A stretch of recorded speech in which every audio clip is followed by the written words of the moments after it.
Hey everyone, it's Lisa Mears here.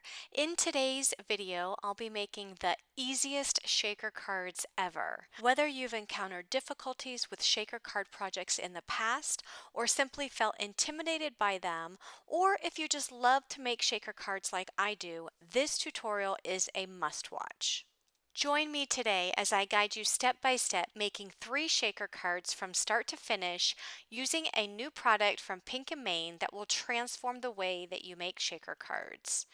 So these shaker covers are a game changer when it comes to making shaker cards because you don't have to worry about cutting acetate and you don't have to worry about adding foam. So these shaker covers already have the acetate built into them, they already have the adhesive, and they come in 4 different sizes. So they come in the slimline size, the mini slimline. This is the A2 shaker cover. It's 4¼ by 5½ inches, and here's a smaller A2 shaker cover that's slightly smaller than the A2 in size. So depending on what size card you're making, you have 4 different sizes of these shaker covers that you can choose from. So I'm going to go ahead and open one of these up so you can see what it looks like. You can see that it has the acetate window already on top here.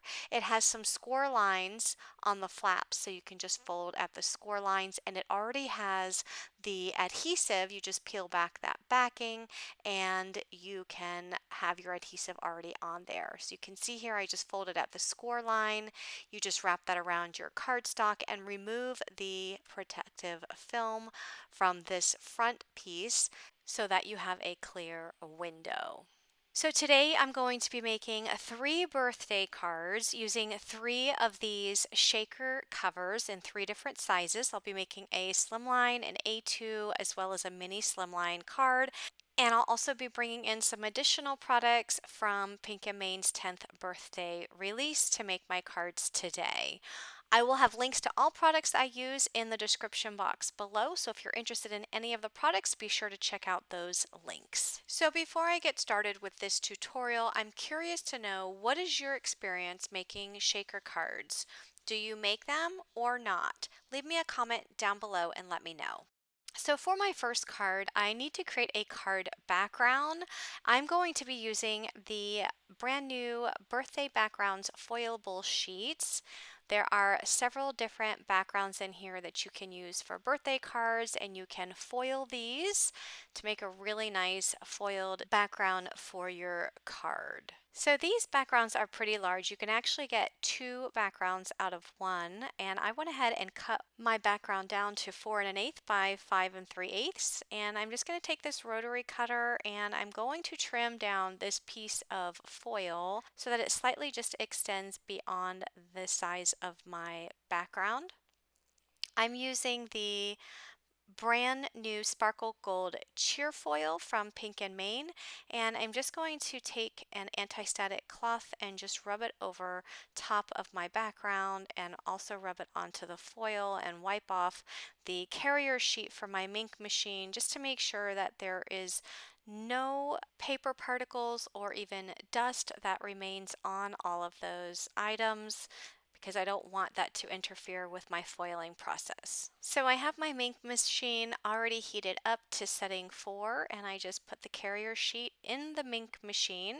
It just feeds it right through to the back of the machine, and then when it's finished it will come out, and I'm going to go ahead and peel back this top piece of foil, and you can see all of that beautiful gold foil on all of those circles. So the shaker cover that I'm using today is the A2 shaker cover, and this one measures 4¼ by 5½ inches. And it does tell you on the front, there are some directions there, and it tells you what you should be cutting your card panel down to. So again, mine is 4⅛ by 5�3�8. And at that size, my card panel will fit perfectly inside of this shaker cover. So I'm just folding at the score lines. Now, if you wanted to put cardstock in here, just regular cardstock, you can do that, or pattern paper. I just chose to use the foiled backgrounds. I'm going to go ahead and remove this front piece here. This is just the protective cover. And once you remove that, you can see that that front acetate, it's so much more clear. You can see really nicely through it. And this acetate, I will say that it's pretty thick. Notice I'm just putting my card panel face down into that shaker cover. Now I'm going to select which confetti I want to include into my shaker cover, and Pink and Main has recently released a whole bunch of different colors of confetti. So I pulled out some colors that I want to use, but before I add them, I'm going to go ahead and peel back the adhesive backing on the sides of this acetate panel. I'm going to fold up the bottom flap as well as the left and right flap on the left and right side, but I'm going to leave the top flap open. So again, you just peel back the adhesive backing and then press down on those flaps, and basically you've just created a pocket. So now you can add all of your confetti or any kind of shaker pieces inside of that pocket. So I'm going to be adding some pinks and some peach as well as some teals. I'll be using the flamingo, prom dress, ruby slippers, seafoam, aquamarine, and the salmon confetti mixes. So I'm just going to pour some in here, and this is a pretty large shaker pocket, so you can really fill this up. So once I have all of my shaker pieces inside, I'm just going to hold the top shut with my hand and kind of just wiggle this around to flatten some of them out. And then I'm going to seal up the top. So I'll just pull back that adhesive backing and then close that flap. And again, it already has the adhesive on it, so you don't have to worry about that. And look at how easy that is to make a shaker. So next, I'm just going to turn this over and add some double-sided adhesive tape along the edges of that shaker cover. I think I'm using the 1/4 inch double-sided adhesive tape from scrapbook.com. I'll remove the backing from the adhesive, and then I'm going to use my glue and also add some glue around the edges as well as to the center of that card panel. Next, I'll add this panel to my card base. And I have an A2 size card base, which is exactly the size of the shaker cover. It measures 4¼ by 5½ inches. Next, I'm going to use this new die set. This is the stitched rectangle frame dies. What I love about this die set is that when you die cut it, these frames come out of this one die. So even though you get all of these different rectangular frames, it's just one die that you're die cutting. And you can see all of the stitched frames that you get. I'm going to use one of these on my card today in order to frame out my stamped image that I'll be using. So the largest die in this set, it actually is perfect for an A2 size card. You can see it spans from edge to edge. So it does measure 4¼ by 5½ inches, but if you wanted to go down a frame, you can see that it will give you a little bit of edge outside of that frame. And then they go down from there in size. And there's a total of 7 frames that this die will cut out. And it'll even give you the small rectangle from the center that you can use for a sentiment stamp. I'm going to go ahead and add my double-sided adhesive tape to the back of my frame. I did try and use glue, but the glue, it actually does not dry as quick when it's on the acetate. So using tape, it allows it to stick much faster and you don't have to wait for the drying time. So you can see how that large frame, it fits perfectly on the front of that A2 size shaker cover. So for my stamp set on this card, I'm going to be using the Cherry Cupcake stamp set. This is a brand new stamp set to Pink and Main, and they've also released the Berry Cupcake stamp. So these are perfect. You can actually use these not necessarily for birthday cards. You can use these for cards year round if you wanted to. I do want to show you that this cupcake is very large. I'm just taking my ruler here. You can see that it's 3 3/4 inches tall. So this is going to fit perfectly on the front of an A2 size card. The die set that I'm going to be using are the birthday sentiment dies. There's lots of different sentiments that you can use from this die set, and I'll be using the word celebrate today. I'm going to die cut the word celebrate with some gold cardstock and add it to a shadow layer, and my shadow layer I die cut out of some vellum. I will not be showing the coloring of the cupcake stamp just because I know this video is running long enough, but if you want to know the colors I used for coloring my stamp, I will have them listed in my coordinating blog post, and there will be a blog post link in the YouTube video description. So you can see how that stamp, it fits perfectly on the front of an A2 size card, and I just added the sentiment celebrate right underneath. Now when I'm adding that sentiment, notice I'm just putting glue behind where the actual word is, not anywhere else on that vellum, because I don't want that glue to show through the vellum where the cardstock is not adhered. So that completes my first shaker card using the shaker covers from Pink and Main. I'm going to create 2 more shaker cards with you today. And for the next 2 cards, I'll be using the Pink and Main Birthday Emboss and Cut folder. What I love about this folder is it not only embosses all of these birthday images, but it also cuts them out. It is a 6x6 folder. So I also cut my paper to 6x6 inches, and I'm using my Spellbinders die cutting and embossing machine. I'm going to go ahead and put my paper inside of the emboss and cut folder. The paper I'm using is the Bristol Smooth cardstock because I'm going to be doing some ink blending on here. So I have plate A and plate B. I added the emboss and cut folder and then added the adapter plate D right on top, and then I'm just running this through my die cutting machine. And you can see when that comes out that it not only cut out all of those images, but it also embossed them as well. So I'm just going to use some inks and a mini finger blending tool to add some inks to these images. I'm using some Distress Oxide inks in Spice Marmalade, Salvage Patina, Shaded Lilac, Squeeze Lemonade, and Kitsched Flamingo. Notice also I left those die cuts inside of the cardstock. It just makes it easier to add ink when they are inside of the cardstock. So I'm just adding some ink. Notice that when I add the ink over top of that happy birthday balloon, you can see immediately that those raised letters on that cardstock, they really stand out. I added the Salvaged Patina on the left and the Kitsched Flamingo ink on the right, and then moved them both towards the center to create a purple color in the center. I think that turned out so pretty. For the balloon on the bottom, I'm adding the squeezed lemonade on the right side, and then I'm going to add the Kitsch Flamingo on the left side.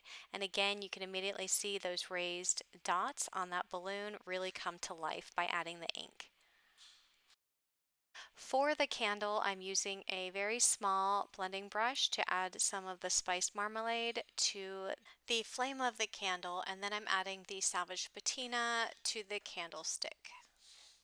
I'm adding the Kitsched Flamingo ink to the frosting on the cupcake, and then I'm coming in with a narrow ink blending brush and adding some more ink along the lines of the frosting.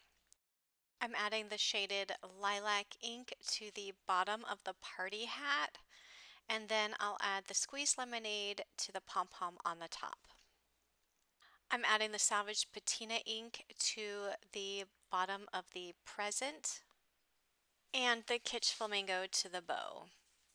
I'm going to take a smaller ink blending brush and add some more of that Kitsch Flamingo along the center of that bow and down on the ribbon, and then I'll add the squeezed lemonade ink to the bottom portion of the cupcake wrapper. Right above the cupcake wrapper is the string for the balloon, and I put that one in squeezed lemonade and then added the shaded lilac to the banner. Off camera, I cut and inked up another balloon string in the Kitsch Flamingo ink, and I'm going to go ahead and add that one to the happy birthday balloon. And then I'll add the yellow string to the polka dotted balloon. I'll add glue to the top of the frosting on the very bottom portion of that frosting, and then attach it to the back side of the cupcake wrapper, and then I'll add some glue to the back of the bow and add it to the present. I love how easy it is to use that cut and emboss folder to create all of these fun birthday die cuts. Next, I'm just going to take a craft knife and I put a little slit inside of the frosting, and I'm going to take the candle and I'm going to stick it right in that slit. I'm going to cut off some of the candle at the bottom. That way I don't have so much cardstock on the back of that cupcake. Now that all of my die cut pieces are put together, I'll set those aside and I'll work on the actual shaker part of my card. I'm using the mini Slimline shaker cover. I'll be making a mini Slimline card for this card, and I have a piece of pattern paper. I cut that to 3 3/8 by 5 7/8, and again it tells you on the front of the package what size to cut your paper to. So I go ahead and placed it face down inside of my mini Slimline shaker cover, and then I just removed the adhesive backing along 3 of the edges, and I'm going to adhere those flaps to the back of that pattern paper. I'm going to leave the top open because now that gives me a pocket that I can add all of my confetti pieces inside. So I'll be using the Peaches and Cream, the Purple Orchid, Seafoam, and Prom Dress for this shaker card. Once I have all of those confetti mixes inside, I'll turn this panel over and remove the adhesive backing from the top flap and then press it down so that it adheres to the back of that pattern paper. I'm going to go ahead and remove that protective cover. Now I have a nice shiny front to my shaker panel. And now I'm going to go ahead and position all of my cut and emboss die cut pieces onto this card. And once I have them where I want them, I'll go ahead and glue them right down to the front of that acetate cover. I added double-sided adhesive tape to all of the edges of the card, and then I'm adding some glue all over the whole thing, and I'm going to add that to a mini Slimline card base. My card base measures 6 by 3.5 inches, which is the identical size of that shaker cover. I just love how this card turned out, and you can see how that mini Slimline shaker cover fits right to the edge of the card base. I'm going to make one more shaker card. This time it's going to be a Slimline card, and I'm going to use another one of those birthday background foilable sheets. This time I'll be using the party hats, and I'll also be using the Slimline shaker covers, and it tells you right here how big you need to cut your panel down, and this one is 8 3/8 by 3 3/8. So I went ahead and cut that panel down off camera, and now I'm going to do some foiling. The foil that I'll be using for this background is the ombre pink teal foil. I'm going to go ahead and cut it so that it's slightly larger than my Slimline panel, and then I'll add it to my carrier sheet. I'll remove any dust off of that panel as well as on the foil. I'll put the foil face up on top of that background, and then I'll run it through my ink machine on heat setting 4. Once that comes out of the ink machine, let's go ahead and remove it from the carrier sheet and peel off this foil, and look at that beautiful ombre pink and teal design on those party hats. That is so pretty. I'm going to take some salvage patina ink and just going to add some ink over top of the teal party hats So I'm just adding ink right on top of this foilable panel. And then I'm going to move on and add some of the pink ink to the pink part of the party hats. And the ink that I'm using here is the Kitsched Flamingo. And then once I'm done with the pink, I'll come back in with the salvaged patina and add some more of the salvaged patina over that foiled background. I'll switch up the inks one more time and add pink to the very bottom. That way I have the teal over the teal design and the pink over the pink design. So the inks that I used are Distress Oxide inks, and they actually sit on top of the foil. You can see how they sit a little bit on top, and all that true foil is not coming out until I just buff off the top of that ink using a paper towel, just rubbing the paper towel over top of that entire panel to remove the excess ink. And you can see it made such a difference, and you can see all of that shine with that foiled background. Now I'm ready to create the shaker portion of my card. I'm going to place my foiled panel face side down in the Slimline shaker cover, and I'm going to remove the backing off of the flaps, just 3 of the sides. It doesn't matter which 3 sides you use as long as you don't seal all 4 of them up before you add your shaker pieces. So now I have the pocket, and I'll go ahead and add the shaker confetti mix right inside of that pocket. And the confetti mixes that I'm using here are the lilac, flamingo, glass slipper, and purple orchid. So I'll just add a whole bunch in there, and once I have everything in there the way that I want it, I'll go ahead and seal that pocket up. So I'm just going to remove the adhesive backing and fold down to seal that on the back of that foilable panel. I'll also remove the protective cover, and look at that shaker panel. It is so pretty. So now I'm going to take some more balloons as well as the Let's Party sentiment. The Let's Party sentiment I die cut out of white cardstock. That's for the shadow die. And one of the layers, I'm putting some of this purple ink. This is the shaded lilac ink. And I'm going to die cut the word directly out of that purple shadow layer. So once I die cut it, you will have this fun outline that you can use, but I'm not going to use the outline. Instead, I just wanted to die cut the words Let's Party, and I'm going to add them to the white shadow layer. The reason I did that instead of using purple cardstock is because I wanted the purples to match with the purple that I used on that purple balloon. So I'll go ahead and put glue on the back of the words and add them to the shadow layer. And then I'm just going to add those die cuts to the front of this Slimline card. So I'm going to add 3 balloons at the top, and I'll add the sentiment at the bottom. And this panel will fit perfectly on a Slimline card base. So my card base is 8.5 by 3.5 inches. I love how easy it is to make shaker cards with these new shaker covers. So I hope you'll give these shaker covers a try and see for yourself just how easy it is to make shaker cards. I will have links to all of these products on my blog as well as in the description box of this YouTube video. And if you like this video, please give it a thumbs up. And if you like videos like this and want to see more, make sure you click that subscribe button and turn on your bell notifications so that you'll be notified every time I release new videos. And at the end of this video, I'll link another video of mine using nesting dies to make shaker cards with lots of tips and tricks. So be sure to check that one out next. Thanks for watching, everyone. Have a great day. Bye-bye.